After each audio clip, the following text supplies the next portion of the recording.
सिंह राशि के सभी लोगों को आने वाले समय में फाइनेंस के मैटर में बहुत संभल के चलना पड़ेगा। कारण क्या है? बुध और बृहस्पति, ये बृहस्पति और ये बुध, इन दो ग्रहों ने फिलहाल गोचर में षष्टक योग बनाया हुआ है। ज्योतिष शास्त्र में षष्टक योग को थोड़ा खराब योग माना जाता है। जो दो ग्रह आपस में षष्टक योग बनाते हैं उन दोनों के फल खराब हो जाते हैं।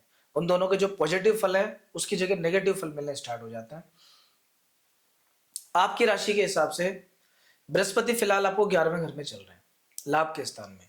तो हालांकि सिंह राशि को बृहस्पति अभी तक प्रॉफिट ही दे रहे हैं, लेकिन ये जो बुध अभी चौथे घर में आ गए, तो एक तो बुध चतुर्थ भाव में वैसे खराब है नेचुरली, दूसरा गुरु से 8वें स्थान में आ गए, षष्टक योग बना लिया। और आपकी राशि के हिसाब से सेकंड हाउस में कन्या राशि है, 11वें घर में मिथुन राशि है। मतलब लाभ के घर में मिथुन राशि बुध की राशि हो गई, धन के स्थान में भी कन्या राशि बुध की राशि हो गई। पर ऐसी स्थिति में क्या होगा कि फाइनेंस के मामले में कुछ कुछ दिक्कतें आपके साथ आएंगी। बहुत सोच समझ कर इस सप्ताह में पैसे का लेन देन करना, पैसा किसी को देना, उधार देना, या किसी और तरीके से फाइनेंशियल ट्रांजेक्शन किसी से लेना है तो तुरंत पेमेंट ले लेना, वरना वो बाद में अटक जाएगा आपका पैसा। अगर आप शेयर मार्केट वगैरह का काम करते हो तो थोड़ा सा संभल के इस वीक में थोड़ी सावधानी के साथ में इन्वेस्टमेंट करना, वरना कहीं ना कहीं पैसा आपका अटक सकता है। गलत जगह इन्वेस्टमेंट के कारण पैसा फंस सकता है। तो यहाँ इस मामले में आपको सावधानी बरतनी पड़ेगी। जो सबसे पहली चीज निकल के आती है सिंह राशि के सभी लोगों के लिए इस आने वाले टाइम की, वो है फाइनेंस। आगे बढ़ेंगे और क्या क्या चीजें आपको मिलेंगी, क्या आपके साथ होगा, क्या समस्याएं हैं, क्या समाधान है। समस्या तो है, लेकिन समस्या का समाधान क्या है? क्योंकि मेन जो इंपॉर्टेंट चीज है वो है कि परेशानी दूर कैसे हो। इस पे भी हम बात करेंगे, इसके उपाय आपको मैं बताऊंगा। बहुत सिंपल सरल रेमेडीज जो आप खुद कर सको और करके उसका असर आप खुद देख सको।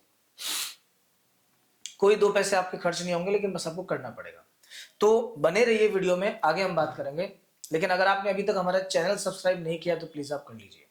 तो दोस्तों, रेमेडीज बताने से पहले हम बात करेंगे एक बार ओवरऑल बाकी कुंडली की, ताकि सभी समस्याओं का समाधान एक साथ बताया जा सके। फिलहाल लग्न में केतु है, सिर पर चोट लगने का योग बनाए हुए हैं। केतु कभी कभी मान सम्मान को हानि भी पहुंचाते हैं। सिर दर्द की प्रॉब्लम, माइग्रेन, ये सब भी केतु के कारण कभी कभी होता है। अभी लंबे समय तक केतु महाराज को यहाँ चलना है। राहु ऑलरेडी 7वें घर में विराजमान है। तो जो ध्यान रखने वाली बात है, एक तो क्या है कि राहु केतु का ये जो कॉम्बिनेशन है लग्न में और सप्तम में, ये मिलके बड़ा कंफ्यूजन क्रिएट करता है। दो लोगों के बीच में डिस्टर्बेंस क्रिएट करता है, मतभेद बना देता है। कभी कभी मतभेद मनभेद में भी कन्वर्ट हो जाते हैं। जीवन साथी के साथ या रिलेशनशिप में हो तो किसी जो भी आपके पार्टनर है उनके साथ में बहुत सोच समझ के समय बिताना। किसी बात को लेकर वाद विवाद नहीं हो जाए, मतभेद नहीं हो जाए, इसका ध्यान रखना। वरना जरा सी बात बढ़ के बड़ी बात कब बन जाएगी आपको पता भी नहीं लगेगा। अगर आपका काम पार्टनरशिप में है तो पार्टनर्स के साथ में भी सावधानी बरतना, वरना हो सकता है कि 4-5 पार्टनर्स हो तो आपस में ही पता चला कोई मन में क्या सोच रहा है, कोई चीज कोई क्या सोच रहा है। क्लियर करते हुए चलना। देखिए, पार्टनरशिप जो होती है ना, ये व्यापार की, ऐसा मान लीजिए कि बहुत बड़ी आपकी गलती भी हो सकती है और बहुत बड़ा आपका अच्छा डिसीजन भी हो सकता है। क्योंकि पार्टनरशिप में किया गया काम एक साथ व्यक्ति को कई गुना प्रॉफिट देता है, रातों रात चमका देता है। जो भी 3-4 लोग होते हैं अपने अपने फील्ड के एक्सपर्ट होते हैं, अपना अपना एफर्ट्स लगाते हैं, मेहनत लगाते हैं और एक काम को 4 गुना शक्तिशाली तरीके से आगे बढ़ाते हैं। लेकिन जब ये पार्टनरशिप खराब होती है तो व्यक्ति को आसमान से जमीन पे लाके पटक देती है।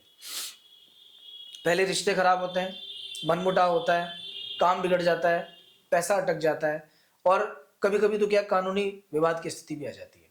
इसलिए कभी भी पार्टनरशिप में काम करना हो तो पहले अपनी कुंडली जरूर चेक करवा लेना। तो इन केस अगर आप भी कोई व्यापार शुरू करना चाहते हो और आपके मन में ऐसा है कि मैं करूं या नहीं करूं, या इस व्यक्ति के साथ करूं या नहीं करूं, तो आप अपनी कुंडली हमसे डिस्कस कर सकते हैं। जो नंबर आपको दिए गए हैं इस पर आप व्हाट्सएप के माध्यम से संपर्क कीजिए। प्रॉपर एनालिसिस करके हम आपको एक एक चीज आपके व्यापार के बारे में या अदर क्वेरीज है तो उनके बारे में भी बताएंगे। और अगर स्पेशल आपको पार्टनरशिप करनी है तो जरूर एक बार पूछना, देखना, दिखवाना, उसके बाद में आगे स्टेप लेना। आपके 4th हाउस में बुध है। चौथे घर का जो बुध होता है ये कभी कभी व्यक्ति को नसों से जुड़ी समस्याएं देता है, नाड़ियों से जुड़ी समस्या, स्नायु तंत्र के कारक है बुध। तो अगर आपको सर्वाइकल रहता है, नसों में पेन है, कुछ और प्रॉब्लम है, पैर में स्वेलिंग आ जाती है, तो थोड़ा सा संभल के, अभी महीने भर में ऐसा कुछ आपके साथ हो सकता है। फिफ्थ हाउस विशेष एक्टिवेट है आपका। अभी 3 ग्रह विराजमान है, मंगल भी यहाँ पे है, शुक्र भी यहाँ पे है और सूर्य देवता भी यहाँ पर है। ये तीनों ग्रह मिलके क्या करेंगे? तो देखिए, सबसे ये बहुत अच्छा योग बनता है। अच्छा योग क्यों है? शुक्र जो यहाँ विराजमान है, 10th भाव के स्वामी होके यहाँ विराजमान है, 3य भाव के स्वामी होकर पंचम में विराजमान है। नौकरी में अनएक्सपेक्टेड गेन की स्थिति बनती है। जो भी नौकरी आप करते हो वहां पर सडन कुछ ऐसा हो सकता है कि कुछ मिल जाए, कोई रिवार्ड मिल जाए, कुछ और मिल जाए, ऐसा कुछ भी।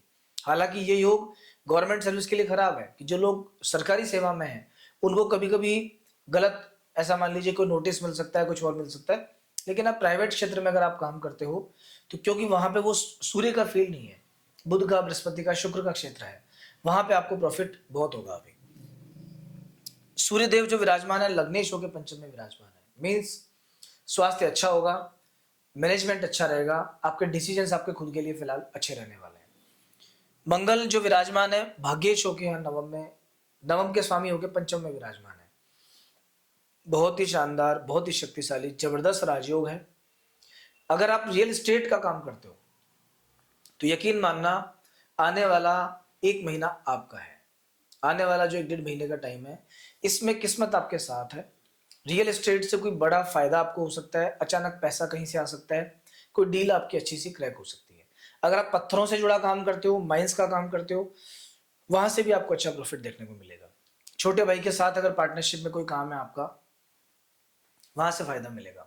अगर आप एक स्पोर्ट्स पर्सन हो, खेल वगैरह का काम है, कोई किसी गेम खेलते हो कोई, उस गेम में आपको अच्छा मान सम्मान, यश, प्रतिष्ठा, पद प्रतिष्ठा मिल सकता है, वहां से भी आपको फायदा मिलने के योग बनता है।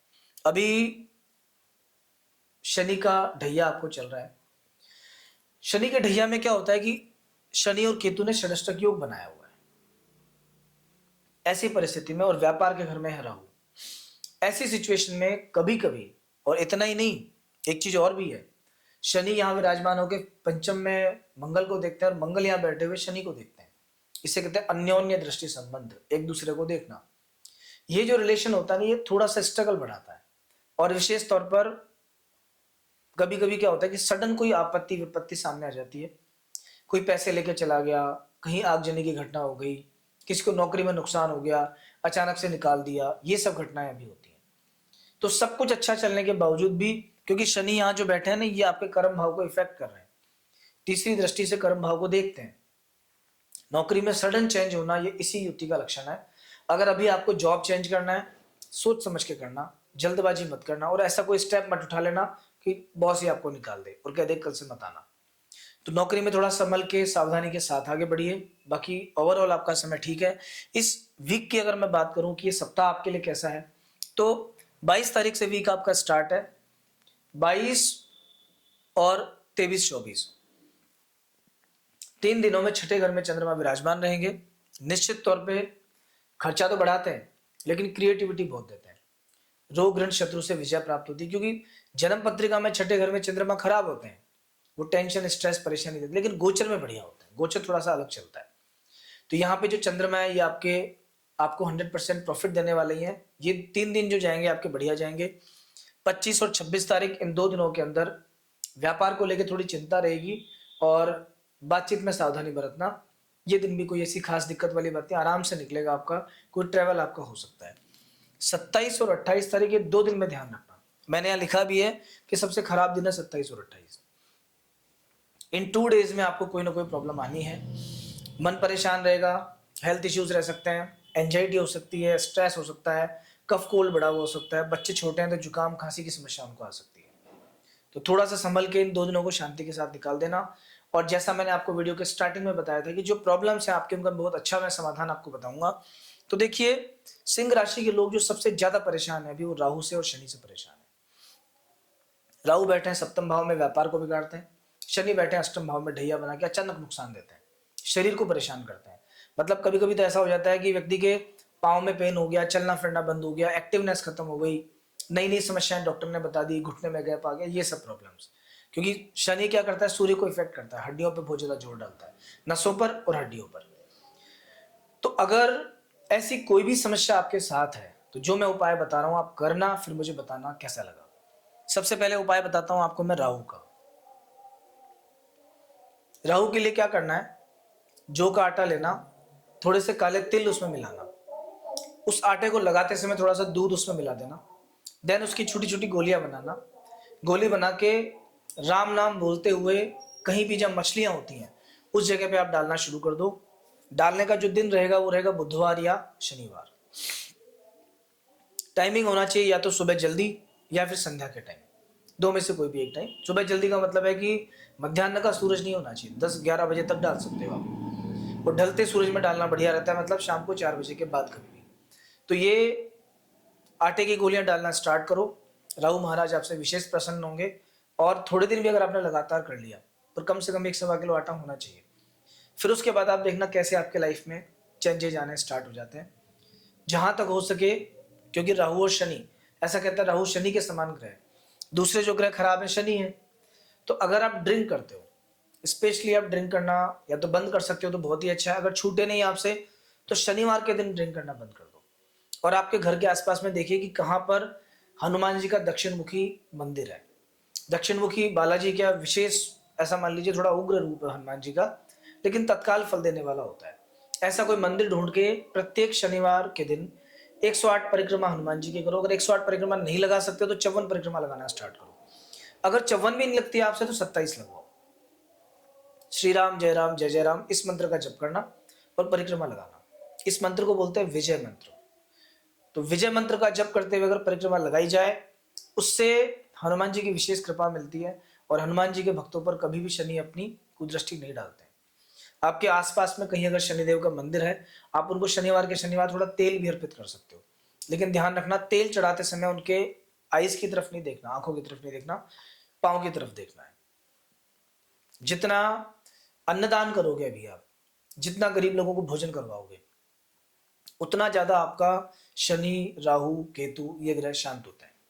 तो आप ये उपाय कीजिए और फिर मुझे बताइए कि आपको कैसा लगा। उपाय का जो रिजल्ट स्टार्ट हो जाता है वो ज्यादा से ज्यादा 7 दिन में शुरू हो जाता है। अगर बहुत एंजाइटी है, एकदम फंस गए चारों तरफ से, आप, मैंने जो आपको उपाय बताया अभी मछलियों वाला करके देखना। आप जैसे ही शुरू करोगे वैसे ही आपको फल मिलना स्टार्ट हो जाएगा। तो दोस्तों, ये आपका राशिफल मैंने आपको बताया। अगर आपके लाइफ में कोई भी कंफ्यूजन है, प्रॉब्लम है, कुछ और समस्या है, आप हमारे यहाँ पेड कंसल्टेशन ले सकते हैं दिए गए नंबरों पे व्हाट्सएप के माध्यम से संपर्क करके। और अगर आपने चैनल को सब्सक्राइब नहीं किया तो प्लीज आप कर लीजिए। अगले सप्ताह फिर मिलेंगे नए राशिफल के साथ, तब तक जय श्री राम।